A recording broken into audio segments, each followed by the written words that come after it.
Welcome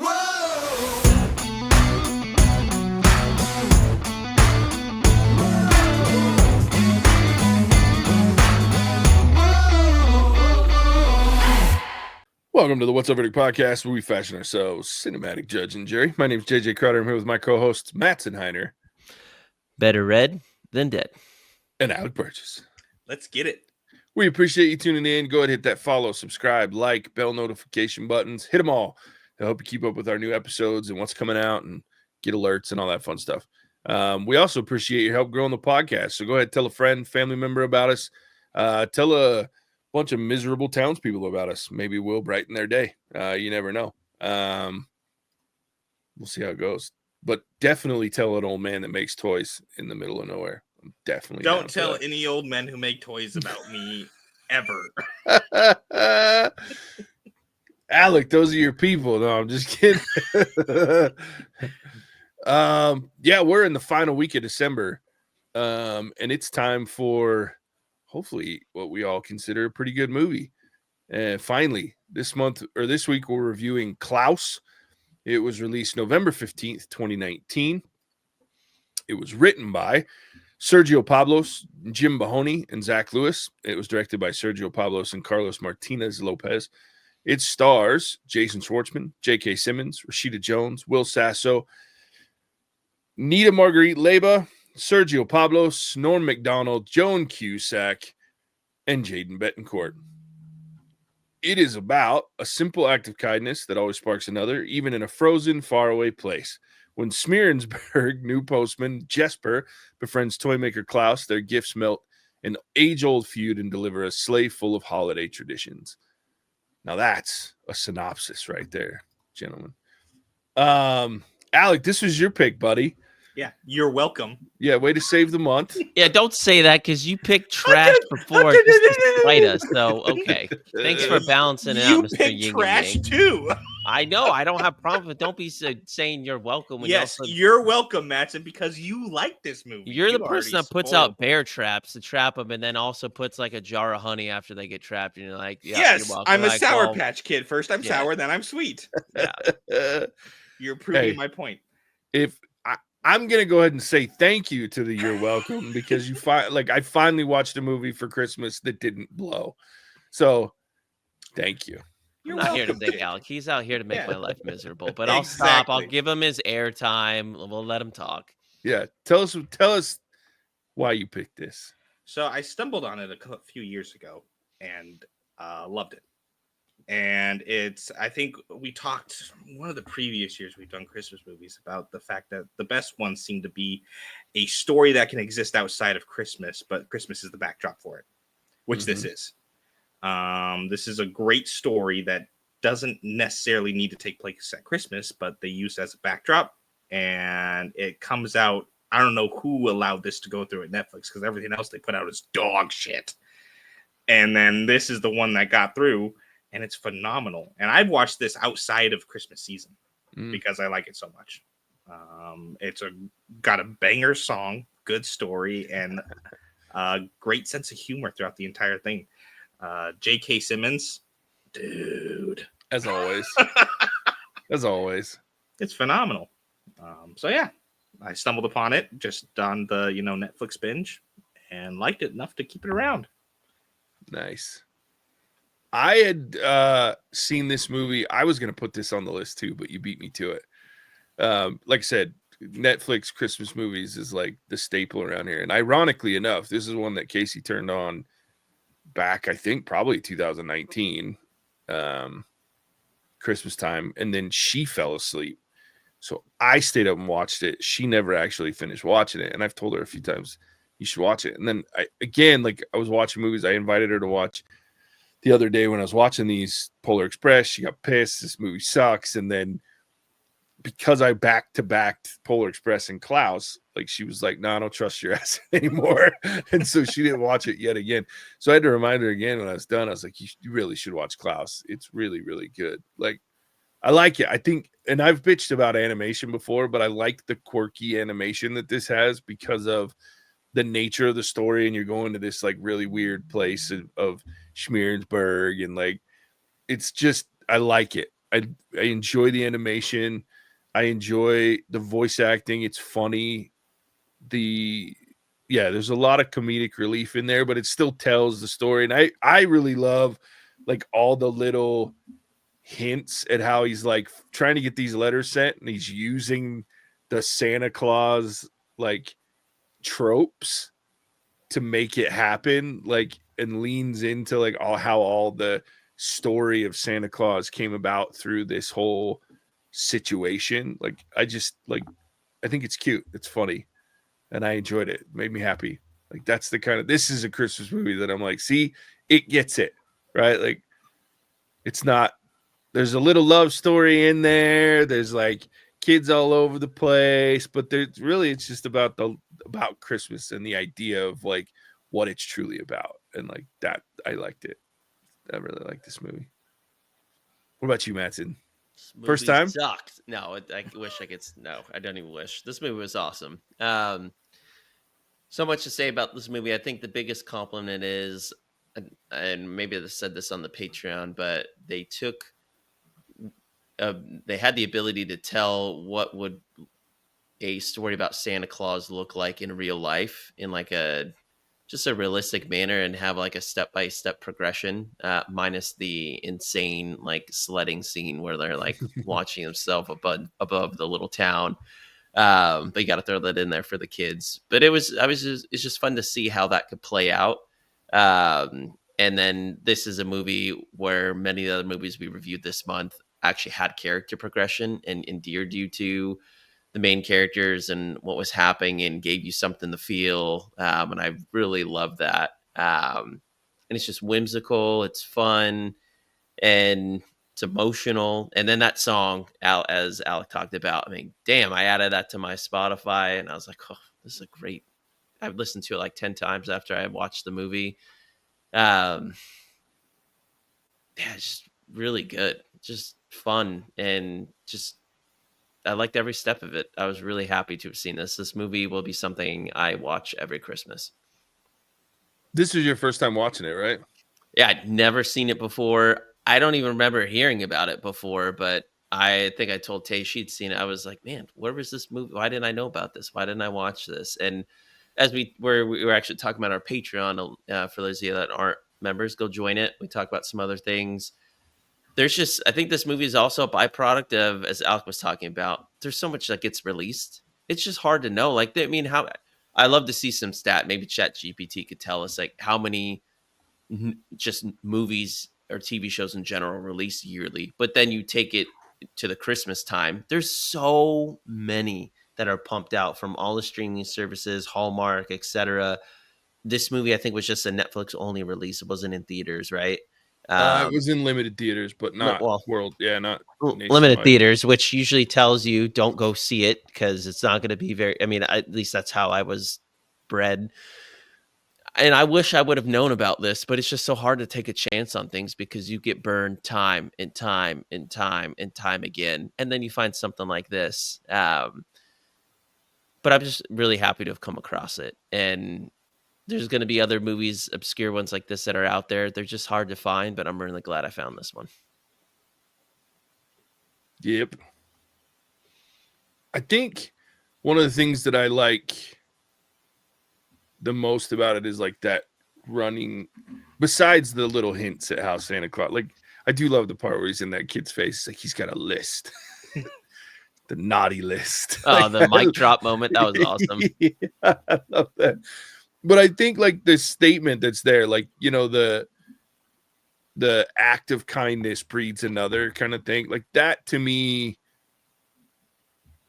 I like that. And I think, not to get all like philosophical or anything, but I think outside of Christmas, like if we could all do that shit, like, man, it'd be a much better world. Like that's the kind of shit that, like, if you just do something nice and stop fucking worrying about yourself all the time. And it's a good lesson for me. Like I'm an asshole and I know that, but like, that's the kind of thing that I love when a good Christmas movie hits, is like, I know it's good because I don't walk away and go, fuck, that movie sucked. I walk away and go, I could probably learn a little bit from that movie. Like, and that's this kind of movie, like every time I watch it, I'm like, Yeah, I should probably focus on doing some acts of kindness more often than I actually do here and there.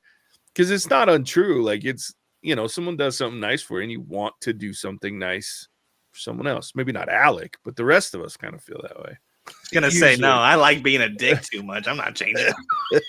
Most normal people, but we know Alec's not normal. But I think Alec gave this movie the biggest compliment. I wouldn't watch this movie outside of Christmas because it has too much Christmas in it. I'm a pretty big stickler on enjoying Christmas when it should be enjoyed. But to Alec's point, I can't agree with. This movie is just a good movie. It isn't good just because it's Christmas good, if that makes sense. I think it's just a good movie all around. And I think that is really hard to do because most Christmas movies, you give them some grace because it's that time of year. It evokes those feelings, but this movie's just good all around. Agreed. I will say, so the part that sold me on this movie, because the start is like, you don't know what it's about, right? And it's a very kind of open-ended start. But as soon as he starts going north and it's that sequence of "Thanks, Dad," that ends with the ferryman, I was like, "Oh, this is something good." It was that point that sold me on. It's about 10-15 minutes into the movie, but once we got there, I was like, "Oh, this is actually gonna be good," because it's just a stupid little sequence, but it's so funny to me. Of this spoiled rotten rich kid having to go do something in their life. Yeah. The other thing that I love is like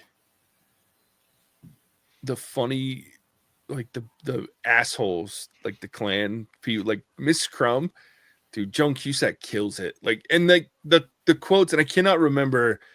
God, I wish I'd have watched it today instead of a couple days ago. But like there's a line where she's talking to the other guy. I can't remember his name, like Billingho or whatever it is. And she says like one line because he's just a fucking moron. And like, how have we never defeated you? Oh yeah, the line. Like, he's like, but God, how have we never defeated? Like she's so disappointed in herself. Like, it's just. If you ask me who right now, it's so great. And she, I like it too because Alec, we talk a lot about in this podcast, and especially you, like a good villain. And this movie has great villain because it's so relatable. And I hate, like, that sounds bad to say, but like, how often do we get stuck in our own humdrum? This sucks. And I say this because like I have people that I'm very close to that are like that, where it's constantly like, fuck, the world's out to get me, blah, blah, blah, blah, blah. And like they find joy in the terrible shit, right? Or like the, awful stuff. And like, because it's something to bitch about and it's makes it easier to be the victim, whatever you want to call it, like whatever world and I think we all have at least one or two people that, and we've probably been there ourselves, but like that epitome of these two Klan people that are just like, and her final line, like near the end, where she's like, "This place is gonna stay a shithole," or like whatever it is. I can't remember the line, but it's gonna stay terrible for as long as we're around, or whatever it is. And I like, it's just such an interesting. I think that's the other thing that wraps this movie up for me is like the relatable characters that allow you to say, I can see a little bit of myself or other people in that. And like, can you truly overcome that kind of an attitude, or are you so stuck in that it's bad? But like the way that they play it with some really funny lines with them it's great. I have a question, JJ Yeah. and Alec. You can answer too. Which love story do you like more in this movie? Oof. Pumpkin and what's his bucket? Mine. It was so good. So good. I do love the end. It's like, turn around and she's got him cradled and he's like, love you. Mine, and turns around and walks away. What a great freaking. JJ was complaining, and if you've been listening to this month about what is it about Christmas movies always needing a love story, and this time I was like, I think JJ probably appreciated them. I did. Two things. Like, so I love gosh, why can't I think of the main character's name? Jesper.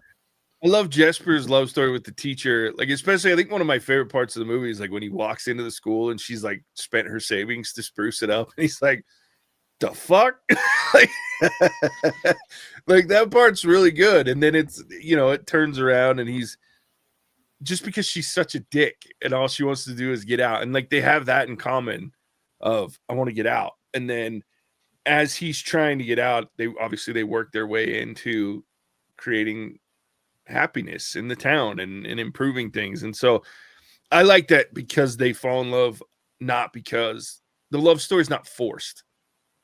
That's what I like about it. Like it feels natural and it makes sense because they kind of at each other the first little bit, and then they find some common ground in their negativity, and then they are able to find common ground in what they've done to help with selfish means, right? For selfish ends, but those acts of, it works. That's what I like. It's good writing. Maybe I should I'm say curious now about Alec. Alec, as this movie progressed, I feel like you would have been a strong proponent and resident of Smearensburg. Like, this is your kind of town, your kind of people. um, were you saddened by the collective change of the community? I'm curious if you, uh, all the pranks and different things, that you appreciate the city for what it was. Yeah, Smearensburg is a cultural hub and local folklore traditions. It was fantastic, but they did a good job of making the switch hard to realize, because as soon as the Sami showed up, I was Team Sami. Oh, dude. You not me. I jumped ship so quick. Fuck you guys. Yeah, Crumb and Ellie Bows. What the fuck? No, I was Team Sami. I love that. That's hilarious. But I do like, to your point, Mattson, like all the we'll call it shenanigans that are happening right throughout the town on both sides. My favorite one is when Jesper's like starting to figure out that there is no mail in this town, and the ferryman's telling them, "Oh, it's these people really have one thing to say to each other," and in the background, someone opens up their window and sticks a cannon out. Oh yeah, there's a cannon while he's like just having this conversation, and it's the little things like that that add to this movie as a whole to help the storytelling, because it's just a little piece of background animation that you don't have to have in there.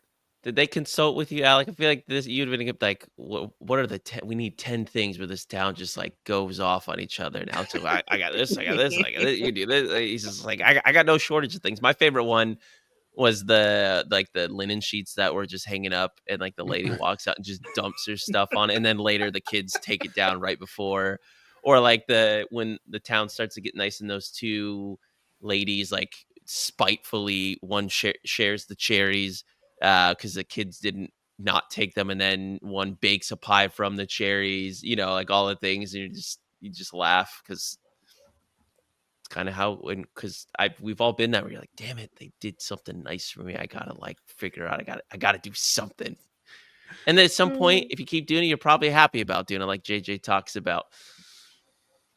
It's true. I hate getting on the Secret Santa list. I'm like, god damn it, now I gotta do some shit. But I will say one thing that we do always do, and I'm curious, here's my question for you guys, since we're in the Christmas and we're wrapping up the Christmas month. So one thing Casey and I always do is like the store. You have like the trees with the kids and stuff. So we grab 3 or 4 every year, those cards, and like go buy stuff for the kids and specific needs, right? Like I love it. They have the cards and like here's the things that they want, here are the things that they actually need. And so we do 4 or 5 of those, and those makes me feel good, right? Like, because I think that's a damn shame. And that's no fault to anybody other than the circumstance that kids can't. I feel bad if there's kids that can't enjoy that aspect of Christmas, right? So like that's something that Casey and I do. Like she loves all the pomp and circumstance of Christmas, but I love like people feeling good about Christmas and shit like that. So we do that. Like, what are some things? What do you guys do? Like, what are your Christmas traditions? Do you have any, Alec, or are you just a heartless? I'm just soulless, a broken. heartless, soulless, Just broken kidding, dude. Scrooge. I mean, I'm a pretty Scrooge McDuck myself, so that's the one thing that I get like pretty excited about for Christmas. But what about you guys? You thinking, Mattson? No, you go, Alec. Okay. The biggest one, I don't do it anymore because it was only when I was working in the facility, was playing Santa. So little bit of a shameless plug here for myself, but I'm very good at remembering names and obscure, stupid details that people tell me.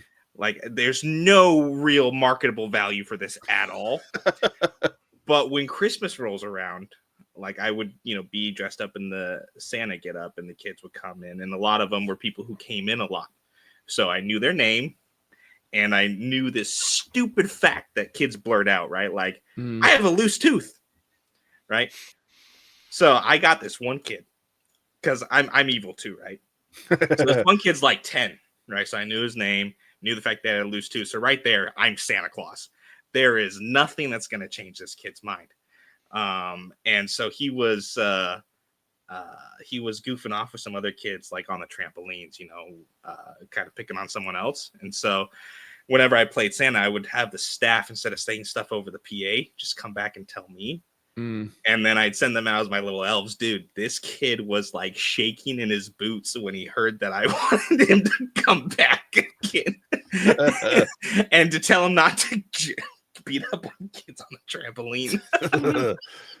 That's hilarious. But it was the Santa stuff, because you could keep that magic going for kids and honestly convince them of, oh no, Santa Claus is real and that's him. And it's a little bit of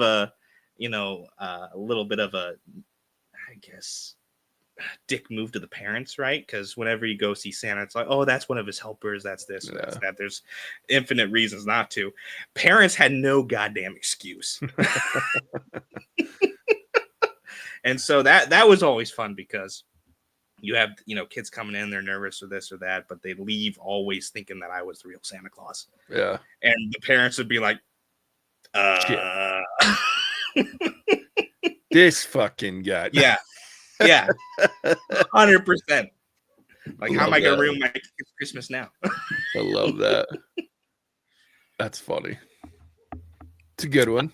What about you, Mattson? And this is just on the sake of like helping other people, or are we talking No, about just tradition. Like, that's just our I'm tradition. trying to think about what my biggest family tradition growing up was. I mean, there's a few, but the one I was favorite from my childhood, it was when because I have a big family. I was number 7 of 8.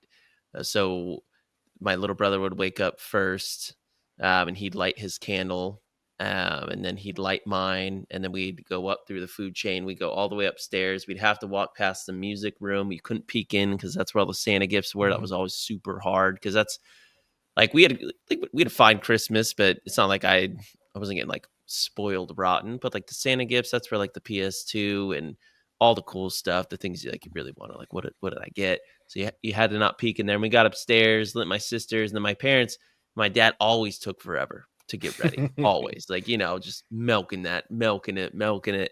And then once everyone's were lit, then we'd line up and get in a train and sing Silent Night as we'd go downstairs, and then we go into the Santa Claus room.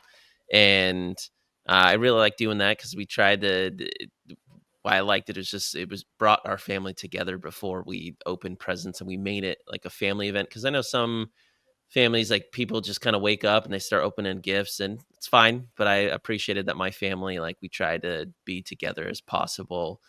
And then besides that, like, I used to do Christmas caroling with some people in the neighborhood. I used to do a lot of service with my church and making sure people had meals and some presents. I do less of that now, and I probably should. This is making me feel guilty that I probably should do something more like that. I've definitely, like, I've put lights up for one of our ward members because they're older, and I've done that, and like, it's little things. And I think that's what. It's sad that this time of year, it's what reminds humanity to, like, be nice, slow down, appreciate what you have. Because the retail side of it, it's like buy. But at the end of the day, like, especially all of us on this podcast, we're adults. We have what we need. Like I think I'm getting like one thing for Christmas, and we're doing like a trip because I care about memories. There's so much crap out there, but I think that's what people forget. And it's sad that it takes this time of year to remind us that it's just about appreciating what you have and who you're with. But we forget that all the time. It's true. No, it's good. I like it. Yeah, I was just curious because that's what it was like. And I think what got me is the end of this movie, like where they go through this whole movie with just perfect writing when it comes to like I said, implementing the different little story bits of Santa Claus, like, and then at the end, the cookies and milk thing. Like I was like, okay, that's cool. Like, and it's so that he can see his friend once a year, right? And the implication, like when Klaus goes and he's like, I don't know what happened, I can't explain it, but now once a year I get to see my friend, and he's got the milk and cookies. I was like, what a fucking perfect way to end this movie, like, because it just works and it completes the whole story. And so I think what got me going is every time I watch this, I'm just like, this is good, because this makes even the Santa Claus bits like about something more than just it's Santa Claus, right? Like, where do these little history lessons come from? Because I mean, obviously Saint Nicholas was where the one of the original pieces, but then how do all the other things come about? And so like I just love that they created their own to fit this story, and like this is now my new favorite Santa Claus origin story when I watched it. So it's just like, yeah, it's a feel-good movie. It was written really well, and it's a lot of fun with a banger of a tune. All around good stuff. Yeah, I mean, I think it's well said. I'm really, like I said, I'm just happy to have enjoyed it. Yeah. And I want a wooden sled with a sail on it. It's good enough that I might watch it again before Christmas, which for those that really know me in this podcast, I don't repeat watch things very often. It's certainly that close. Like, this is a very good movie. I was actually thinking about that the other day in terms of the podcast. Christmas movies like Home Alone, that's probably my most watched movie, because I watch it basically every year, and I'm 33 now, and I probably started watching that when I was like 5 or something. Yeah. That's probably what it is. When thinking about that, when it never really dawned on me like that. I don't think I've seen any movie close to the amount as I've seen like Home Alone or like A Christmas Story. And then my co-hosts out here of depth, like Alex, I've seen movies like hundreds of times. And JJ's like, I saw Star Wars like 6 times in a week when it came out. Like, dude, crazy people. I agree though. I will say that Christmas is like the only time of the year that I can say that I intentionally watch. Like, it's planned. Like, I rewatch movies all the time, but it's planned for Christmas time. Like, there's a series of movies that we go through, and they get watched every year. And then this is one of them. So it's just, well, at least I watch this one every year. Casey still. Yeah, this is in the rotation for me, which I think I said earlier. For me, it's hard to do because it's pretty clamped down. Like, it's tough to weasel your way in there, because Christmas is all about what you grew up with. Yeah. And the last thing for me, at least, Alec, you touched on it, like J.K. Simmons, he's just fucking J.K. Simmons, and even in voice acting, like, kills it. But like, I was impressed by quite a few, like, and some of the actors in this I'm not a huge fan of. Like, Rashida Jones is not one of my favorites, but she does really good as the teacher in this. And then, why can't I think of the guy that plays Jesper? He's one that Jason Schwartzman, like, he made some very odd movies in the past. Not my favorite actor, but I liked him in this too. Like, he's really, really good. And then I got to think, because of my Dungeons and Dragons obsession, like, there's voice actors that I'm like, I hear them and go, oh, I know who that was. And there's Travis Willingham is in this somewhere along the line, because I remember watching it this time and I heard his voice. I'm like, hey, what? That's Travis. So I really enjoyed the acting too, like the way that they played it, and just goes along with the writing. But yeah, it's a good movie. It's a good choice, my friend. Thank you. Good way to end it. Yeah. All right, sir. Hope for next year, but not really. Yeah, I don't know what to do next year. We'll see how this goes. We're gonna eventually run out of good ones. Though we really run out of good ones. I got a few up my sleeve. We really worked hard this year to not watch any good ones. Like it was, it was a rough list this year, but thankfully this one finished it off with a bang and strong. Alec, it's your movie. Rate this dumb bitch. 5. I like it. One of the, I think it's easily one of the most perfect movies to watch at Christmas, hands down. It does a great job of telling a story that has been told hundreds, dozens, countless times, and it tells it in a new and unique, fun way. And it does it all in a reasonable time. It's fair too. This is one that I can watch anytime, anywhere. So yeah, 100% a 5. I like it. I'm gonna give it a 5 too. I think when I think about Christmas movies, there's a lot of Christmas movies that we watch a lot, and I can't think of one that to me really hits the nail on the head when it comes to like the spirit of Christmas and what we should be paying attention to, and yet still entertains me and doesn't feel like it's shoving it down my throat. And to your point, Alec, tells it in a very unique way from the point of view of a mailman. Like that's so wild, but very good, very entertaining. Glad we watched it and did it as a podcast. It's a good movie. So 5 for me too. Mattson, bring us home, buddy. 5. You guys already said it. Good to go. I like it. It's been a while since we've had 5s across the board. So well done, Alec. Thank you. Strong. December has been redeemed.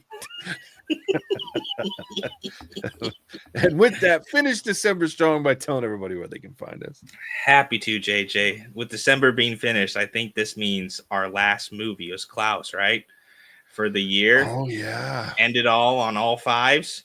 I think we started out 2024 with an all 5 too. So I think we bookended the year of 2024 with perfect movie scores. So kudos, gentlemen. With that, best way to find us is on YouTube, where you can see our smiling faces, or Mattson's, little smirk he does. Outside of that, Patreon's a place to go, where you can join our wonderful patrons, Rich, Mel Brooks, and JJ's Extra Large Pepperidge Farm Wiener, in selecting monthly topics for us to pick movies for, and then selecting the movies we watch from those suggestions. That's also Patreon's got 400 something episodes, I think, up there now, JJ, of extra content, behind the scenes content. Wow. You guys can get involved in picking movies, quarterly requests that we watch and review. And so that's the best place to find us at What's Our Verdict. With that, I'm going to kick it back one last time in 2024 to the King of Crash, the Titan of Terror, a JJ. That's wild to think about. The last episode of 2024. That is nuts. Thank you all for listening. Appreciate you supporting the pod. Wow. Yeah, that's crazy, isn't it? Yeah, we have quite a bit on Patreon. We got a lot on YouTube. We have over 500 videos on YouTube. Like, we have almost 400 movie episodes. We're coming up on our 400th movie episode. If you watch we have another channel that we haven't put anything on there in a while, but we did some TV for a while. If you added them together, I think we're almost 450. But yeah. Well, hey, there's technically one more. Some people be watching. JJ is going to be. We're reviewing Finding Nemo as requested by our patrons in pure spite of JJ, which is a beautiful thing. Yeah, it's rare. It sounds like he hates this movie, and I can't wait to hear why. I've tried to refrain from asking questions. Yeah, I can't wait to talk about that one. Can you wait though, Jay? It sounds like you probably could if you could. Oh, if I go back and unwatch it I hate it. Have you watched it yet? I'm curious. Did you already watch it? Oh yeah, as soon as it popped up, I watched it. I was like, I gotta get this over with. Ugh, because it's like sticking fucking ice picks underneath my fingernails. I hate it. It's terrible. Anyway, we just finished a really great movie. We started this year with Psycho. Did we give it 5s across the board? Mattson probably ruined it. It's fair. I forgot we started it with like. Hey, I really like that movie though. Yeah, no, maybe it was Taylor possible that ruined it. Because we started it with with some old movies in January. Like Hitchcock, I don't even remember what the topic was. So Psycho, Rear Window, Silence of the Lambs, Oh no, psychological Rocky. thrillers. We And should have then called Raiders of it. the No, Lost we should Ark. have called it. Alec just got his eyes done and can only see a black and white. No, that movie. was the top 100, right? Movies. From Oh, the you're top right. 100. It was the BB. the American Film Institute, the AFI. You know what's funny about this 100. list? It's just all oldies. Subjective. Man of the Too. people saying the list doesn't matter. What? I love it. All right, that's a whole nother episode in and of itself, fellas. But as always, we appreciate everybody tuning in. Happy New Year, Merry Christmas, all the things. And we'll catch you on the next one. Bye. Hasta la vista, baby. Cinemagic out. Whoa!